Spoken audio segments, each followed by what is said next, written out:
What's up, everybody? Welcome to the Stay Lit podcast, where we talk about Christmas lights and, the industry, I guess you could say. You guys probably know who we are by now, but my name's Nick. This is Matt over here. He's my co-host and co-owner at Hello. letsgetlitsupply.com. Today, we're going to be talking about some revenue stream stuff. Should you add more stuff to your entrepreneur plate? Your entrepreneur brain probably says yes, yes, yes. But we'll kind of go talk through it and see if it's the right move. So, Matt, what is going on, my man? Man, we are staying busy, getting ready for this weekend. I know a bunch of you guys are getting ready for a pretty large Easter weekend. We've got some different things going on here, and just staying busy and focused. I'm glad to be healthy again. I was not feeling well for quite a while, and I'm excited to be working.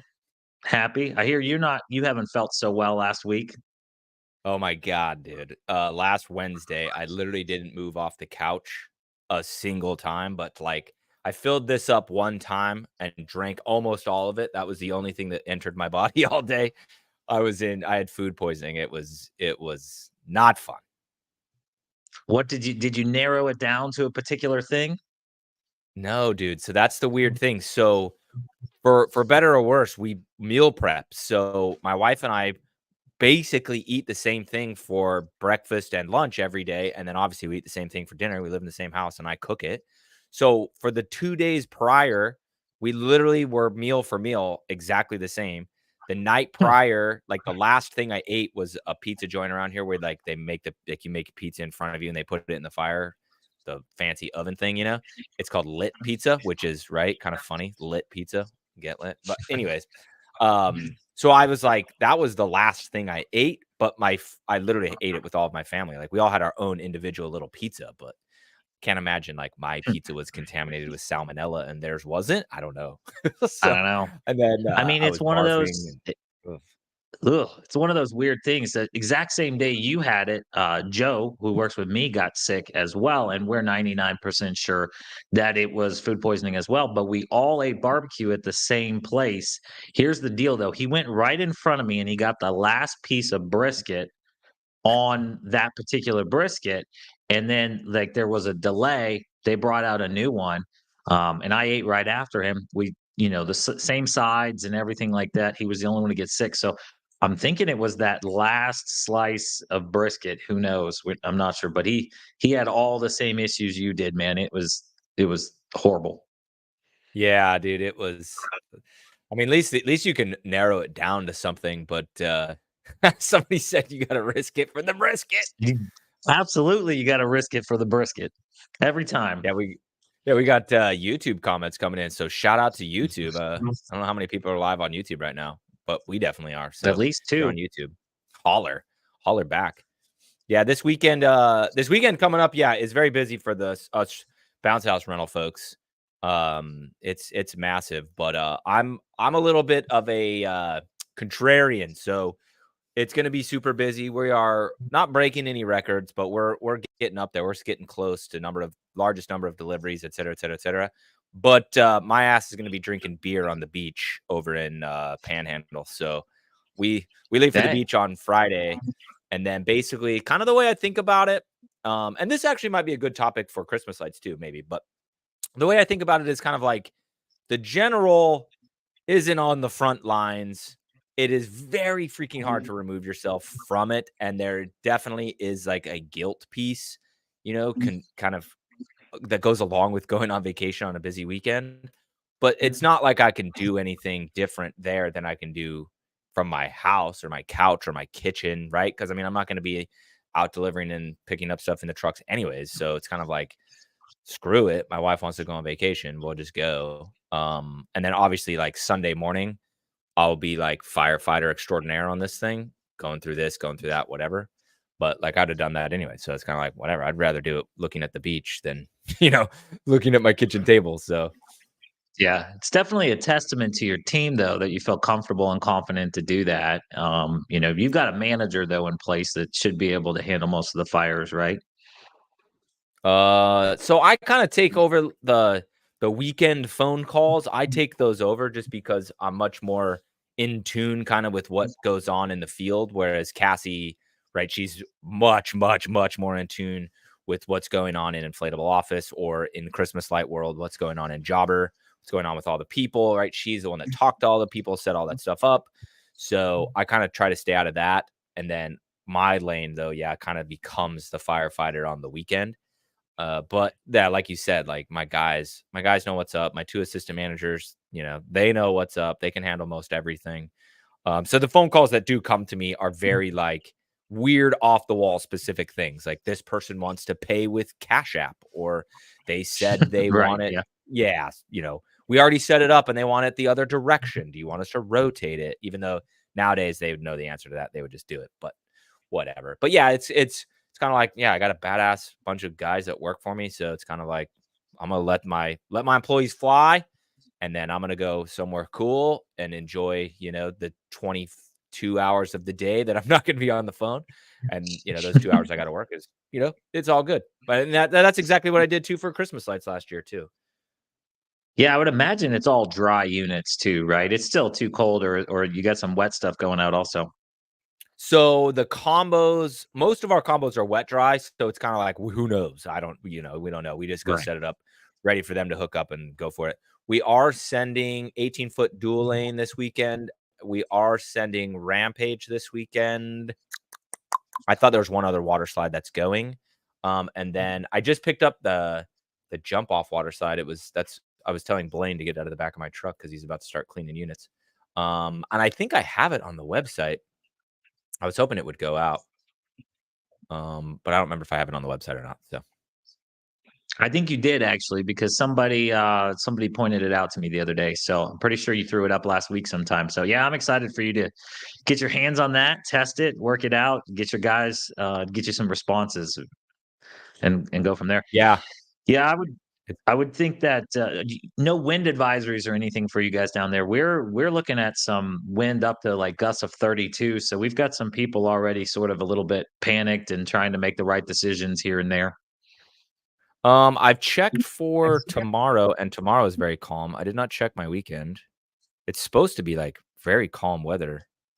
So I thought, I'm scrolling through right now. Yeah, 10 miles an hour on Friday, 10 miles an hour on Saturday, 11 miles an hour on Sunday. So we're good. Regular You're good to weekend. go. Yeah, normal weekend there. Yeah. Well, do we want to jump into it? Talking about other revenue streams when you come to Christmas lights. So we're basically talking about Christmas lights here, but do we want to stop January 1st, or do we want to find a way to take the Christmas spirit or the lighting spirit throughout the rest of the year? And I say go for it, man. So how do we go about doing that? There's a couple other possibilities. There's permanent lighting, which we'll probably spend the most time on because that's something a little bit more in line with Christmas lights and what we know. And then there's landscape lighting. So um, let's talk about permanent lighting for a minute. Nick, tell me your experience and your thoughts on the permanent light landscape. Yeah, permanent lights. I thought they were really cool. They were not harder to install. It definitely takes more time. Doesn't Yes. necessarily take more effort other than the time factor, but it's just a little bit more. And then I'll say this too: it's not a show up on site and figure it out as you go like retrofit lighting. No. You have got to have a very detailed plan, and then you need to have a plan B and a plan C because you cannot cut to length. And so Yes. yeah, so I don't know if we want to go all the way through this right now or not, but just the way that the systems are built, you've got to have a plan, and then when you get there, when you're wrong, because you will be, you have to have another way to kind of go about it. And then the problem solving is a little bit more creative, or the Rubik's Cube is not the 9 square one, the 3x3. It's like a 7x7 or no, I guess you got to go in threes, right? So 9x9. Like it's just a little bit of a tougher Rubik's Cube to solve. But I mean, the jobs are well, it's kind of weird. The jobs are way, way, way more expensive, right? But the profit margin's worse, and there's no reinstall. So it's almost like an entirely different bit. Hey, can you try to message with that guy? So um Man, I just did a really dumb thing. I'm sorry for everybody listening. I needed to say something to Joe, and I muted you, meaning to yeah, I mute don't know. me, because You're on the left and I'm on the right, so I muted you and then said the thing on air. So that's While I was kind of muted. ridiculous. It wasn't anything horrible. I just got a voice call and I've tried to turn all my messages off, but since it's coming through my computer, I couldn't see it. But I think it's a guy actually picking up a slide right now. So I'm concerned that he is like sitting at the depot with the question and I can't answer him, and so I just panic set in for a minute, but I wanted Joe to go run do it. So sorry everybody for screwing up the podcast like that. Just kind of happened on accident there. Yeah, I listen that you're 100% right on all of those things. I estimate that it might take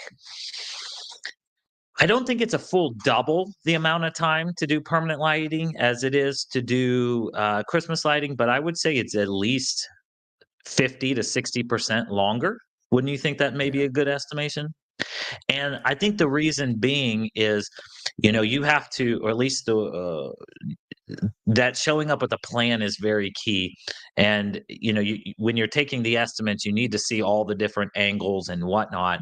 And it is kind of like putting a puzzle together where you're like, hey, we've got a 10-foot strip, a 15-foot strip, a 2-foot strip, a 3-foot strip. How do we get to 17 feet? Yep. Where if you've got 1,000 foot of cord, you just roll out 17 feet. It's super simple. So in this case, and then turning corners, where are we going to turn the corner and still hide the wire, and all those different things. And then it's not as easy as just slamming it into the same clip and clipping it up there. You need to adhere the strip. um, Man, I know some lighting companies don't use the strips. Have you ever seen some without the strips? They look horrible to me. What do you mean the strips? So, it's the pebble lights, but you install the strip first and then you snap the Oh, pebble lights into the strip. So I've seen them, some other brands. There's a couple houses near me who have recently put them up without the strips, and the lights they're not pointed in the same direction. So they cast shadows, or not shadow, but light patterns, but they don't match next to each other. So one might be, like here, and then the other one's back six. It's just like a slight angle difference, but once it gets to the house, it's like two different kind of light patterns. Does that make sense? yeah, I mean, the way I look at it is it's like one of the reasons I think that the install so we did an install in probably September. I just remember it being hotter than blazes. So probably September, and it was an install that I had done about 2 years prior with regular Christmas lights. So, like, I did literally the same building with regular Christmas lights and with permanent. And so I do remember the original install taking forever because it's like a metal roof, and it had a whole bunch of weird quirks I don't need to explain to you. So then to go put permanent lights on it, there was some pieces of it that was simpler, sticking the tracks up, all that kind of stuff. But then some other stuff that, yeah, is just more tedious. So the 50 to 60% I think is probably right on, where it just takes longer. And then the Govee lights is probably what you're talking about, with the with the Yeah, they stick are. up there. Yeah, those were supposed to be like disrupt the industry. Everybody's gonna be running them. I've still to date, I've never seen them installed in person. But I've just heard stories of well, I've heard both, right? So in some of the Facebook groups, there's people that go off about the Govee lights and how great they are and blah blah blah blah blah. They install them all the time, whatever. And then there's plenty of people that trash them. So that's going to be the case with most everything. I would suppose, but it's gonna come down to the installer, like who's installing it. If it's a professional that's gonna have the eye for the perfection, I guess you could say, or the desire to get it right, you're gonna be a little bit more successful with getting something good looking than if it's, you know, some guy that lives there that doesn't even know how to operate a ladder. Yeah. I think that the ones I'm talking about are the Govee lights. I'm not 100% sure of that because I didn't go knock on their door and say, "Hey, are these Govee?" I just kind of like we were taking a walk one day, and I'd been noticing them the prior nights and be like, "Man, these are hideous." And I'm like, "Why do they look so bad at night, And so I kind of snuck into this guy's yard, and I'm pretty sure they were the Go V lights. They look exactly like the ones I've seen on the Amazon website or whatnot. And Mhm. what I realized is that they, without being in a holder or a track, it was up to the installer to make sure that they were all pointed in the same direction. And it just seemed very, very difficult to do, especially since I'm sure that they're hanging them in the daytime and up close. So when you're hanging them in the daytime and up close, you can't see where that light pattern's going to be. You would have to like hang one, run out into the yard at night, hang another one, and then go back and then try to manipulate them until they got, all pointed in one direction. But um, the other thing that I saw on it, and it was a different house. It was a house a couple like a mile away, is that they started falling off. And so Cool. you had like a strand, and then it went up a peak, and then it like swung way, way, way down. And my guess is, just they were all just the pebbles. So there was just like probably a stickum or sticky back, and then it just fell down. And this house has only had them for maybe a month or two. So it did not last very long. And then they started falling off. And I've driven by a bunch of times. They're just off. So I don't know if they gave up and just ripped them all, or if they're trying to regroup. But for about a week and a half, I would drive by and see them hanging, and now they're just off now at this point. So I Yeah, so those you have are $30 a foot. I'm looking on Amazon's website right now. $300 for 100. Oh, sorry, $3 a foot. $3 Yeah, a so foot. that's Yeah, That's so cheap, dude. That's so cheap. I mean, obviously, I don't know what if they had a professional, air quotes, professional installing them, then I don't know what they paid the labor on, but at $3 a foot, like, I mean, you're close to you're pushing 11 or 12, kind of depending on shipping and some other factors if you're installing mainly on permanent lighting. Like you're pushing 12 as the person that bought it, as the professional that bought it before I go right. put it up. Yeah. Yeah, so I just kind of always assumed that there wasn't professionals installing the Govee lighting, that it was just homeowner use basically. And I kind of just looked at it as professional Christmas lights versus homeowner Christmas lights, grabbing them at Walmart. It's just kind of the Walmart version. You're probably going to get that equivalent. I'm not 100% sure how they rank from a brightness point of view, and I definitely don't know how long they last compared to the others. I mean, we'd have to have, you know, time will tell, I guess, how it kind of works its guilty way till out. But proven innocent. I bet they all suck. I mean, that's Uh, probably the way to look it's at it. safe bet, So when right? you were Safe doing bet. your tracks, let's talk about the tracks a little bit. When you were hanging the tracks to put the pebble lights into, did you use the sticky tape or did you use screws? So, by the way, for anybody that's watching right now that wasn't watching in the beginning, right? Because nobody is live. This is the Stay Lit podcast. We talk about Christmas lights. Today we're talking about new revenue streams. So, and then by the way, if you guys have questions in the comments, is the place to put them. We will go through those in a minute. We've already got 3 or 4 in there. So do that. We're live across like 7 different platforms. So you may not see all the questions in the comments, but we'll go through them in a minute. So ask your questions in the comments. So I had bought for my own house, I'd bought a set of Minion permanent lighting to put on my own house long time ago. Like back when there was only one color of track and you had to paint them to match the house and a whole bunch of bullshit. And so I kind of went off of that material when I ordered supplies to go put it on. We actually put it on a veterinary clinic. And so when we went to go do Three Rivers Vet Clinic, we got there and realized that the new tracks have slots for screws. And so I'd already bought the bonding tape to go on the back of them. So we ended up using bonding tape.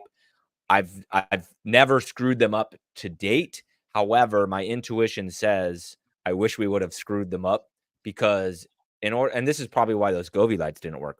In order to make sure, put it that way, in order to make sure that the bonding tape adheres permanently to the building, you have to go through and wash and wipe down the whole entire surface with denatured alcohol, so that way it's, quote unquote clean. And so, I mean, we took rags and we went through rag after rag after rag. Poor Trevor, I made him wash the wall while I prepped everything else. But I mean, he was just filthy black. There was crepe myrtles on the side of the building that those turn everything they're near black. I think about this time of year, so it's just nasty.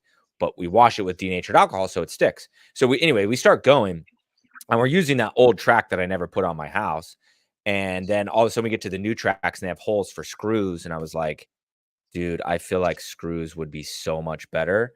But I have no idea. So what do you do? Did you screw them up? Yeah, so we consulted some people ahead of time, and he said, if you're on metal, then you it's probably better for you to go ahead and use the tape. But if you're on anything other than metal, then you need to screw. So we did probably 90% of our jobs with screws, and he told us kind of these flat screws. I can't remember exactly what they're called, but to make them get there. And to make them flat so be flush to where nothing doesn't mess up the lighting or anything like that. And then we just had a few places where we really couldn't screw into, and that we used the tape. And at the time, I know there's a couple different types of tape, but you got to make sure you have the right tape. There's a tape that has to be done over, I think it's 50 degrees. So luckily we had a nice like 55-degree day, so we were okay. It was in January, so it was cool, but it wasn't super cold. But that made them adhere. Now I will tell you that we cut about a 6-inch piece in this one spot because we had to go around a gutter, and so we had this separate 6-inch piece. And about a week after the install, I got a call that said, "Hey, this piece came off," and I had to go back over there and reapply it. So Hmm. I definitely think if it's a short piece, like, man, you really got to screw it in because there's more chance of that tape just like not holding. Where if you're doing I don't know, a 10-foot run, like let's say 90% of the tape gets adhered properly, you're not gonna probably not gonna knock it off type of thing. But Oh, right. Yeah, that makes sense. That makes sense. so I think adding some screws to it and whatnot. Maybe we talk a little bit more about kind of how it works. So when we first showed up, tell me if this was your experience. The first thing that we needed to do was get the controller online. So that took us a few minutes. We plugged the controller in. We did a software update. That was the first thing we were told to do. There had been some software. I'm sorry, hardware, not software, hardware changes. So we got online with the box open, connected it to the internet, and ran a program off of a website that updated the hardware. From there, we had to connect the uh, I want to say transformer, but that's not the controller, the control box to the application on the phone. And then we just plugged in some lights to test them. Everything was going. We knew we're okay.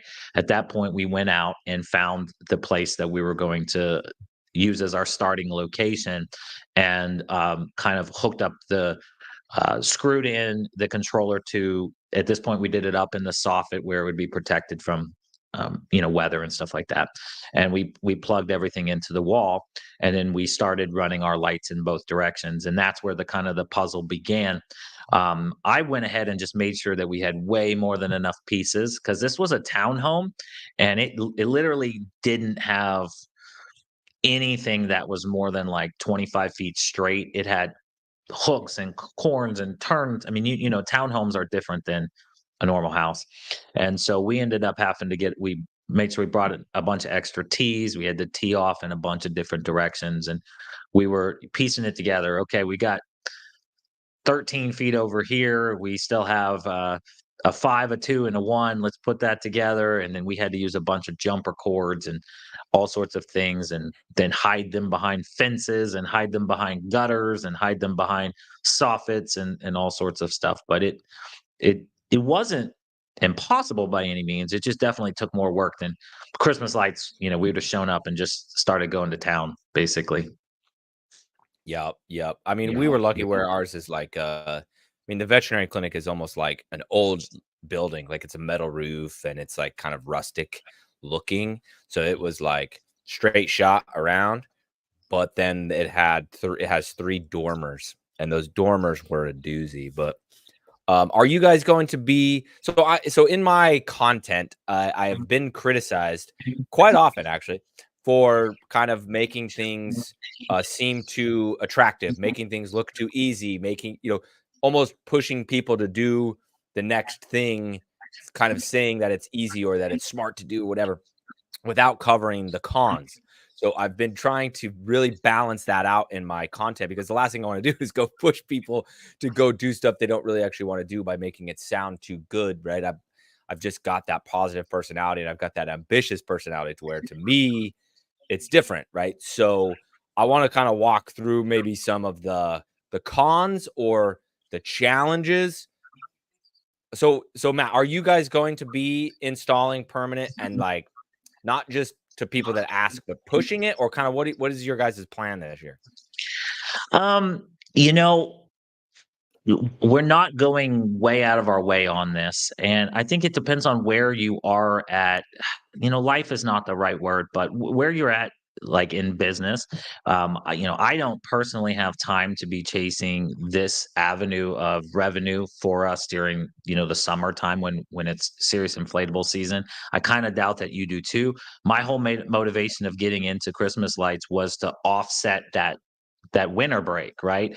But I think that for other people, this is, the reason we're talking about it today is because I think for other people, it is the right decision. I think it's not the right decision for me and my business partner, Mike, because Mike runs an inflatable rental company just like you do. And so, this is our busy season. But if you were like getting into the inflatables and you really didn't have enough business to sustain yourself and you were trying to find that extra income, or let's say, I know you and I are inflatable people, but we're really we're really trying to talk to people that do other things. We're looking for people who do roofing, landscape, firefighters, and like, so think about just the firefighter example. If they're doing firefighters and Christmas lights, a lot of them do that.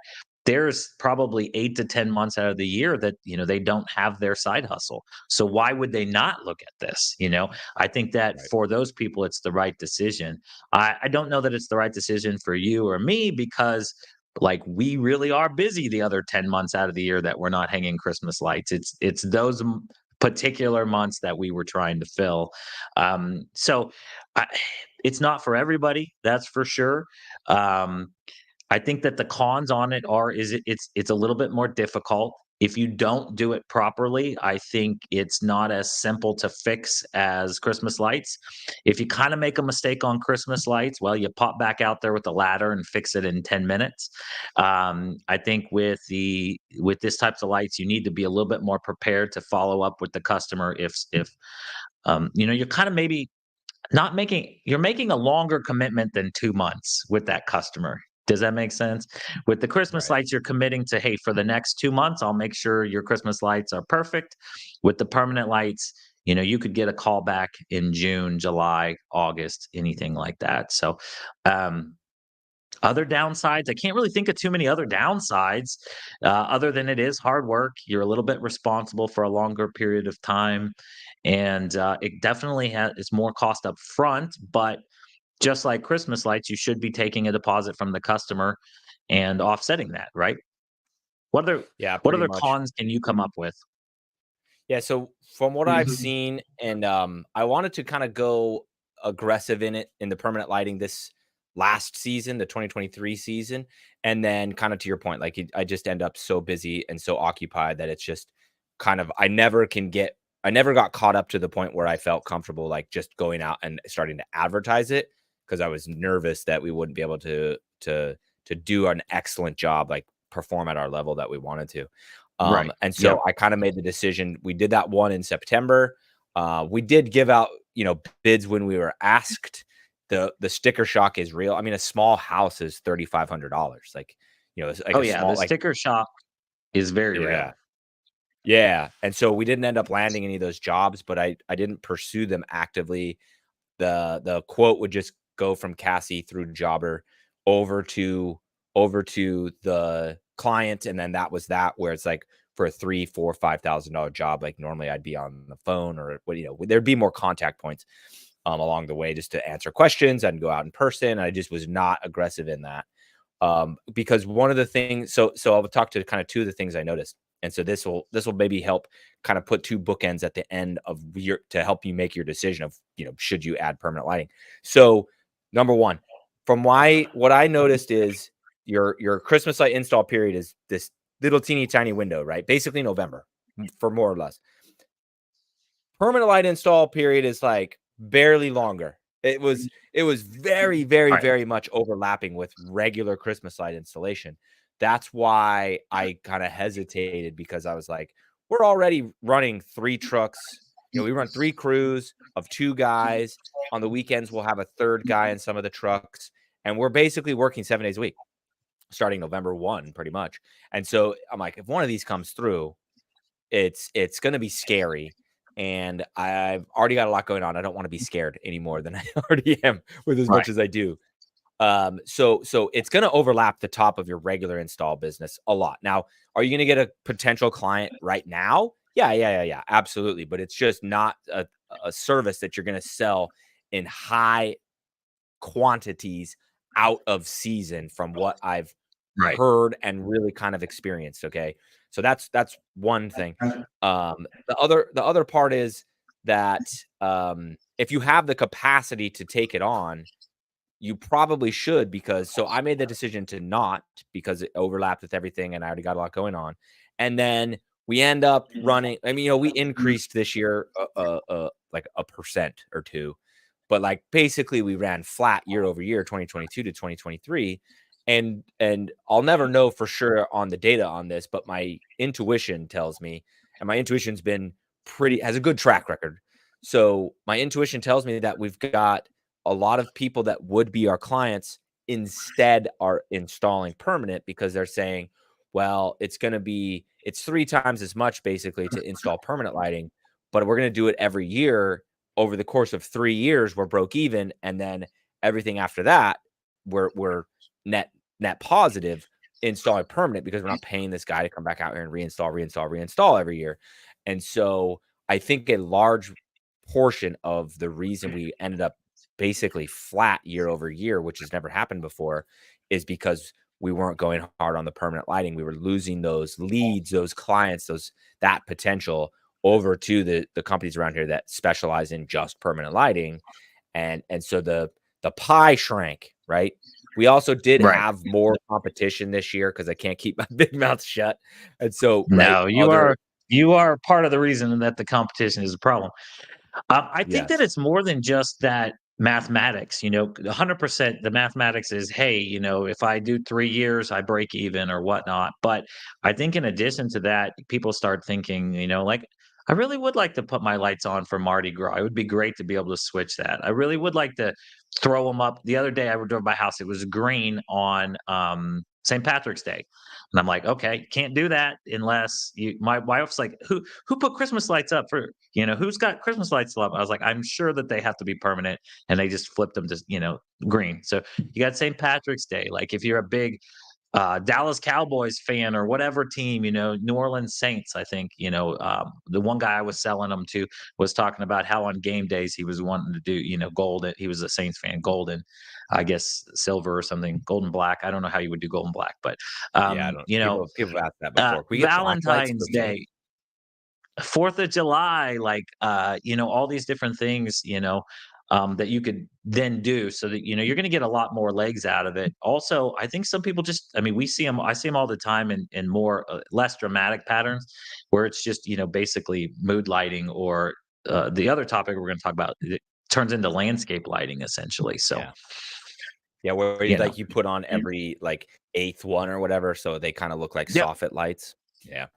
You can turn them off and have less lights on.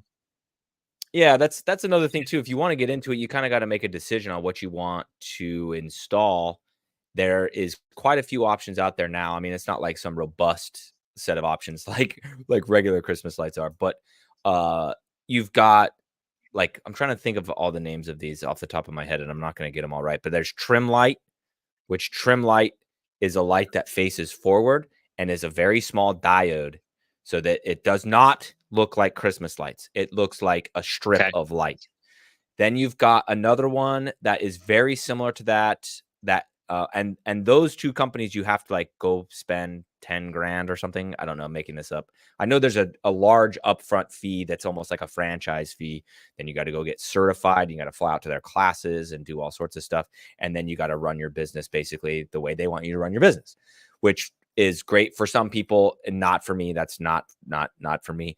But the lesson here is that, in my opinion, and this is an opinion, I'm not trying to project on others, those lights are really ugly. They're really ugly. There's a house by me, in a neighborhood over by me that I had them on. This is probably 2 years ago. I was picking up a bounce house at night, and they were teal and pink, and they were like moving, and it looked like a fucking jellyfish. It's so dumb. I don't get it. I just don't get it. It looks so goofy. What we install is Minleon. So the Minleon, they're 12-inch spacing, so they're a little bit closer than what we normally install for regular Christmas lights, because we usually do 15-foot, but they face out, not down. They face out, and they're a bigger, brighter. They're called pebbles, but like, right, the actual LED is bigger and brighter. And so at night, as you step away from the road, it resembles Christmas lights almost to a T, to where it just looks so much more aesthetically pleasing than the strips of lights. I just don't like those strip lights, man. And then you can do action. I forget what it's called, but motion, whatever you want to call that, where they move with the Minleon. And in my opinion, and you can customize it however you want, but the stuff that comes built into the app is very tasteful. Like, it's not tacky. Whereas those other brands, it's like moving so fast and switching from so many hues. You're just like, what is happening to this house? It looks like it's about to take off, like it's a UFO. So I'm not trying to badmouth any of those brands. I'm just stating my personal preference. But as you start to look, if you want to get into it and you want to kind of start looking for it, do you want them to point down? There is a house in my neighborhood that got a brand that points down that I do not like it. I do not like it, because you're illuminating the house, not illuminating, like, you can't see the lights, you know? Well, So that's that's a whole nother conversation, and I think you gotta discuss that with the customer to figure out what they're wanting because, Menleon can go either way. You can put it down where it illuminates the house, or you can put it out to where it looks more like Christmas lights. It's just where you put the track, right? And then where you point the lights. But it kinda depends on what the customer is going for. It also probably depends on their homeowners association because the lights pointing straight out by a lot of HOAs, I think, will be considered Christmas lights, and they'll get in trouble for leaving them up year round. And so, at least around here, in some of the HOAs, I've been told for sure that you have to hide it under the soffit, and it has to essentially be, landscape lighting for you to really have it up beyond like the end of November, just like after Thanksgiving through like maybe January 5th, is usually what some of these HOAs have around here to keep people from, you know, leaving lights up year round and all that kind of good stuff. So I think that is a design choice based on the customer. And that's what I was talking about with the Govee lights earlier, is that they pointed them down, but pointed in different directions. So like the cones of light that lit up the wall all looked different. And that's the problem. If they had pointed them out, it probably wouldn't have had that issue. But it's a whole nother set. So I guess I guess that's depending on the customer's point of view and what they want. Um, since we kind of touched on landscape lighting, I was picking Christian's brain earlier today about what all landscape lighting consists of, and so there is the down lighting from the soffits. Okay, you can hang the down lighting. Then there's up lighting that you put either in the flower bed or on the wall that projects light up the side of the house. There's tree lights that you can put up in the tree and stream down to light up trees, bushes. You could also put them upwards, lighting, the base of a tree or bush. Then he was talking about like sidewalk lighting that goes along the side of a sidewalk, and he was saying even sometimes they will take a core drill and drill through the sidewalk And then there's lights that sit down in that hole. So maybe they're, a 2-inch core drill or whatnot. And then they actually are in the sidewalk. I have seen those a few times. So there is a number of different possibilities when it comes to landscape lighting. If you were really just going after this lighting thing, I think it definitely, you're not getting into that if you're just a Christmas light company. You're going to be getting into that if you're also a permanent light company, landscape light company, that sort of thing. So, but I did find out it's all low voltage, does not require an electrician. You do have to dig a hole and bury the line like maybe 6 to 8 inches deep, and put it in some sort of conduit. You do the connections, you tie the wires off, and you definitely want to heat seal them with heat shrink to make sure that you're not no water getting in or anything like that. But they all run into a transformer box that needs to sit up off the ground to make sure it doesn't get water in it, either be mounted or set up at least 12 inches off the ground.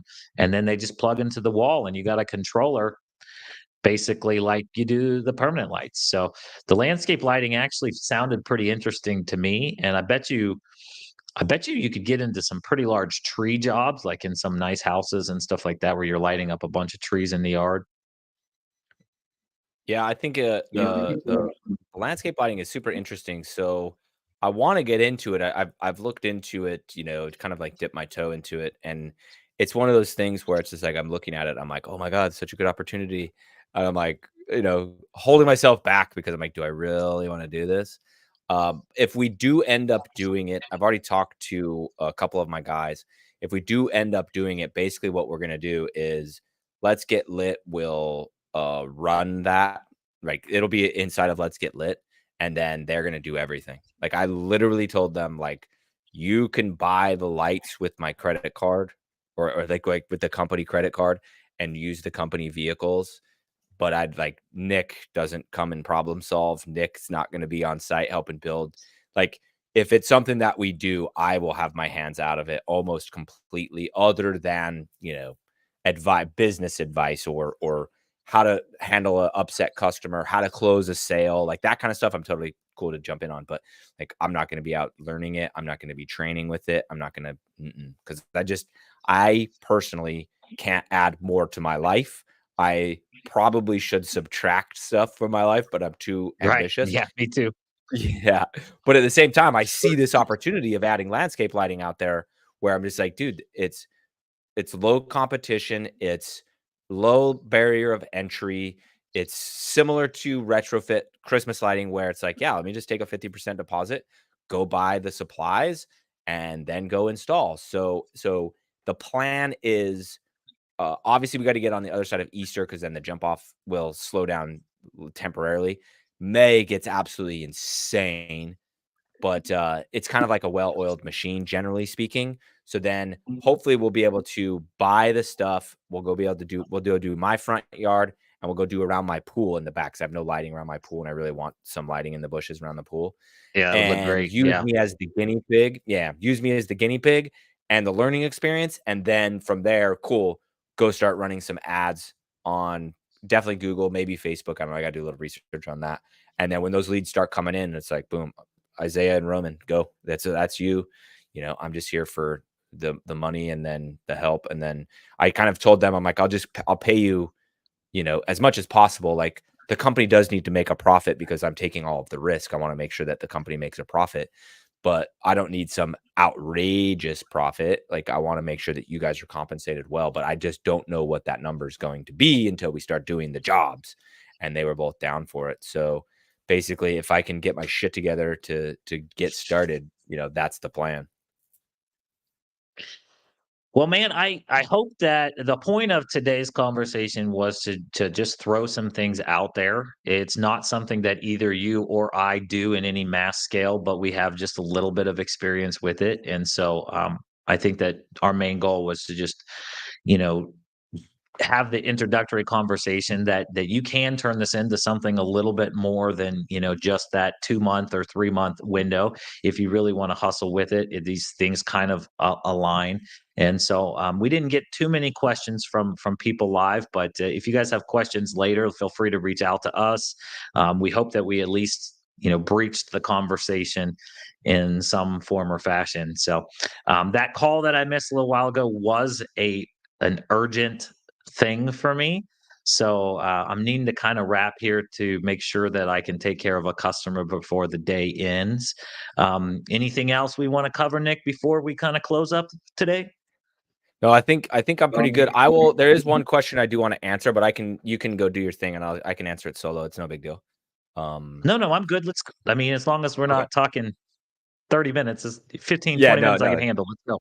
I got a lot going on today too, so I'm good. But yeah, so Gabe asked here, let me get it up there. Gabe asked on YouTube, do you find you're able to convert your seasonal customers into fixed lighting easier than finding new leads? So it's kind of a trick question. Now, no and yes, they're obviously there and they're out there for you to talk to, or to say it differently, they've already interacted with you. So if you've done a good job and they're interested in permanent lighting, notion is that you'll be the first call they make and you should be able to flip that if they're interested in it and not lose it. But I'm not actively trying to switch my people to that because No. it's a one and done and your profit margin is lower. I love me some reinstalls because Yeah. the work is faster, the building is done, and your profit, I mean, you're talking, cost of labor on those is somewhere in like probably the 2% range. I don't even know. It's got to be so low. That the business almost is built on the back of reinstall. So the last thing I want to do is start talking people out of retrofit. Now, if you're going to come to me and say, I really want permanent lighting this year and not my regular lights, will you work with me? 100%. I do not want to lose a lead, and we will absolutely do that. It's just kind of it's a totally different business model. So you almost kind of rob from Peter to pay Paul, so to speak. Yeah, I think you're 100% right on that. Like I would not have I'm not motivated as a Christmas light installer to move my customers from annual installs to permanent installs. But I do think it is kind of the same database, or s- you know, at least the initial feeling is the same. Somebody who wants Christmas lights thinks about the permanent light, but I think they end up being two different people because the sticker shock really drives like 95% of people away from permanent lights and into, Yeah. I'll pay for it this year, I'll pay for it next year because I don't want to come up with, like you said, a fairly small house is going to be $3,500. Yeah, easy. So, Yeah, and I would love to. and What I would love to do is do a residential one because I've only done that one and it was commercial. So I'd love to do a residential one, and then upsell them on bushes and trees and maybe garden bed outline, that kind of stuff. That I think would be badass because then you kind of kill two birds with one stone. I don't know how likely that is, or I don't know how common it is because I've never done a residential install, right? Permanent. So super interesting though. I think it's very interesting. You are very welcome, Gabe. Always here for the thanks, sir. insights. Even when we're not experts, we still get it done.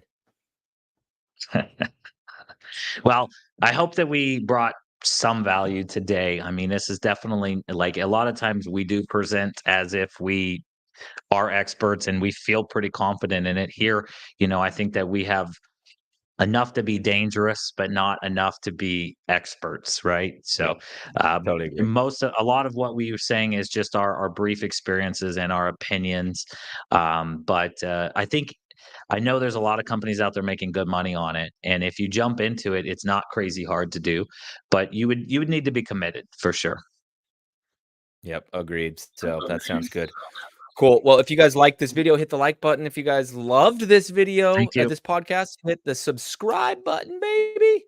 We should have a new episode coming out, quote unquote, every Wednesday, or I'll say this: every Wednesday we don't have COVID or food poisoning, we'll have a new episode coming out.